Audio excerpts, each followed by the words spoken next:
வெளியில வருமான்னு கேட்டார் பழனிசாமி. எல்லாம் கேட்டுட்டு இருந்தாங்க, மக்கள் கேட்டாங்க. அண்ணன் வெளியில வந்து 2 நாள் தான் ஆகுது. எங்க அண்ணன் வெளியில சுற்றுப்புறையாளர் வந்து 2 நாள் ஆகுது. கோவை மாநகர் குலுங்கியது. அதுக்கு பின்னாலே திருப்பூர் சென்றோம். நேற்றைய தினம் நீலகிரியிலே பார்த்தீர்கள்.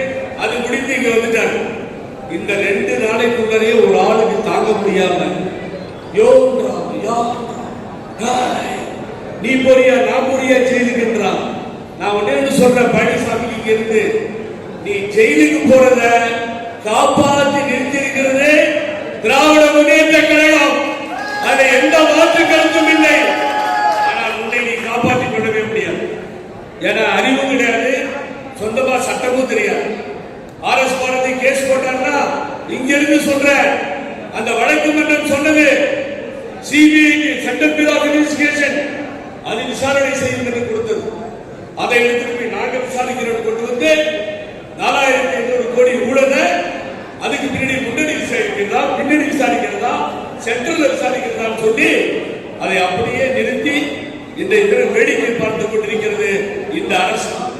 ஆனா அந்த அரசை சார்ந்தவர்கள், அந்த அரசை திமுக சார்ந்த அமைச்சர் சிறைக்கு செல்கிறார். இன்னொரு அமைச்சர் போய் 150 நாள் ஆச்சு. செந்தில் பாலாஜி கண்டா வர சொல்லுங்க அப்படின்னு பாட்டு பாடுற அளவுக்கு உள்ள இருக்கார் ஜெயிலில் பர்மனண்டா. ஆனால் நான் வைப்புக்குரிய தமிழக முதல்வர் ஸ்டாலின் அவர்களை கேட்கிறேன், நாங்கள் உங்களை மதிக்கிறோம். ஆட்சி அதிகாரத்திற்கு வருவதற்கு முன்னாலே சொன்னீர்கள் பழனிசாமியை ஜெயிலுக்கு அனுப்புகிறேன் என்று சொல்லி. ஊழல் குற்றச்சாட்டுகள் நிறைந்தவர் பழனிசாமி என்று சொன்னீர்கள். 11 கல்லூரி கட்டியதிலே ஊழல் என்று சொன்னீர்கள். நெடுஞ்சாலையிலே ஊழல் என்று சொன்னீர்கள். கொடையாடு கொள்ளையிலே ஈடுபட்டிருக்கிறார் என்று சொன்னீர்கள். ஆளுநரத்திலே போய் மனு கொடுத்தீர்கள்.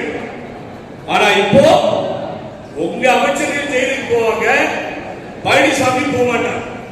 இது என்னங்க நியாயம் சொல்லுங்க போவோம். அதை கேட்கதான் பண்ண வெளியில வந்துட்டார். தமிழ்நாடு முழுவதும் செல்லுகிறார். இது போன்ற ஒவ்வொரு வருவாய் மாவட்ட கூட்டங்களிலும் கலந்து கொண்டு நாங்கள் நாளை என்ன செய்ய போகிறோம் என்பதை சொல்லுகிறார். நான் ஒன்றே ஒன்று சொல்லுவேன், பழனிசாமி நீ தோற்றது போதும். ஒரு எலெக்ஷன் 2 எலெக்ஷன் இல்லை, தொடர் தோல்விகள். நாடாளுமன்றத்திலே தோல்வி, சட்டமன்றத்திலே தோல்வி, உள்ளாட்சியிலே தோல்வி. எதிரிகள் விட்டு வச்சா ஈரோடு வரைக்கும் தோல்வி. இவரை யாரும் ஏற்றுக்கொள்ள மாட்டார்கள். மக்களால் ஏற்றுக்கொள்ளக்கூடிய ஒரு தலைவர் நாளைய தினம் இருப்பாரையானால் நாளைய முதல்வராக வருவார் என்று நேற்று ஊட்டியிலே உதகையிலே படுகளில் மக்கள் அங்கே இருக்கின்ற தலைவர் சொன்னார். இங்கே யாரும் வந்ததே இல்லை, அமைச்சர்கள் வந்திருக்கிறார்கள். முதல்வராக இருந்த நீங்கள் முதல் முறையாக வந்திருக்கிறீர்கள். என் மனதிற்கு படுகிறது. நான் சொல்லுகிறேன், அடுத்த முதலமைச்சர் நீங்கள் தான் என்று வாழ்க்கை அளிக்கிறார். இது நடக்கும். சிங்கம் வெளியிலே வந்துவிட்டது என்று சொன்னேன். அறிவானோடு தான் நடந்து வந்த பாதையை திரும்பி பார்க்கிறார்கள். அத்தனை அமைச்சர்கள். எடப்பாடி பழனிசாமி ஒரு ஓரமா நிற்கிறது.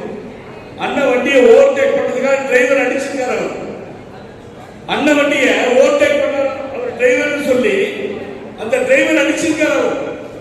ஓரமா நிற்கணும். அண்ணன் கூப்பிட்டா தான் வர முடியும் பழனிசாமி. எனக்கு தெரியும் பழனிசாமி ஃப்ரெண்டு. அம்மா ஒருவரை தான் தேர்ந்தெடுத்தார். ஒரு நாட்டிலே அரியாசனத்தை கொடுத்தவனுக்கு திருப்பி கொடுத்த வரலாறு அண்ணன் ஓபிஎஸ் அவர்களுக்கு பார்க்கிறார். அம்மா அவர்கள் விசுவாசமிக்க ஒரு தொண்டரின் வாழ்நாளிலே பார்த்திருந்தால் அது அண்ணன் ஓபிஎஸ் அவர்களுக்கு என்று சொன்னார்கள். வேண்டாம், ஒன்னையா பார்த்து சொன்னாங்க. உன்னை என்னைக்காவது விசுவாசம் மிக்கவன் சொல்லியிருக்காங்களா?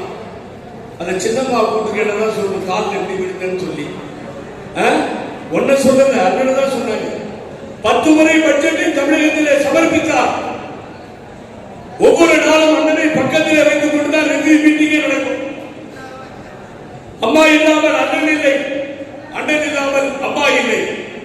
நீண்ட நேரம் பேச விரும்பவில்லை. ஆகவே தந்தை பெரியார் அவர்களுக்கு பின்னாலே பேரறிஞர் அண்ணா அவர்கள், பேரறிஞர் அண்ணாவிற்கு பின்னாலே புரட்சித் தலைவர் எம்ஜிஆர் அவர்கள், புரட்சித் தலைவர் எம்ஜிஆருக்கு பின்னாலே புரட்சித் தலைவர் அம்மா அவர்கள், அந்த அம்மாவினுடைய வாரிசாக அவருக்கு பின்னாலே இந்த கழகத்தை காத்து நிற்பது எங்கள் அண்ணன் ஓபிஎஸ் என்பதை மறந்துவிட வேண்டாம்.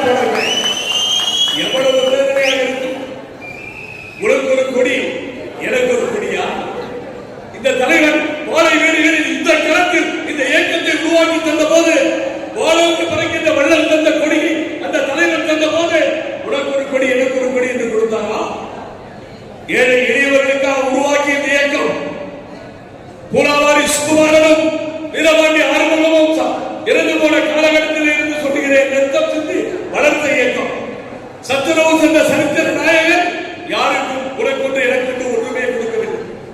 யாரை பார்த்து சொல்லுகிறாய் வேட்டியை கட்டக்கூடாது என்று சொல்லு. யாரை பார்த்து சொல்கிறாய் நீ கொடியை பிடிக்கக்கூடாது என்று சொல்லு. என்ன நியாயம்? அம்மாவால் அடையாளம் காட்டப்பட்ட ஒரு தலைவரை பார்த்து கொடியை கட்டக்கூடாது, அனைத்து இந்திய அண்ணா திராவிட முன்னேற்ற கழகம் என்கின்ற பெயரை பயன்படுத்தக்கூடாது அவர் மீது வழக்கு தொடரப்பட்டிருக்கிறது.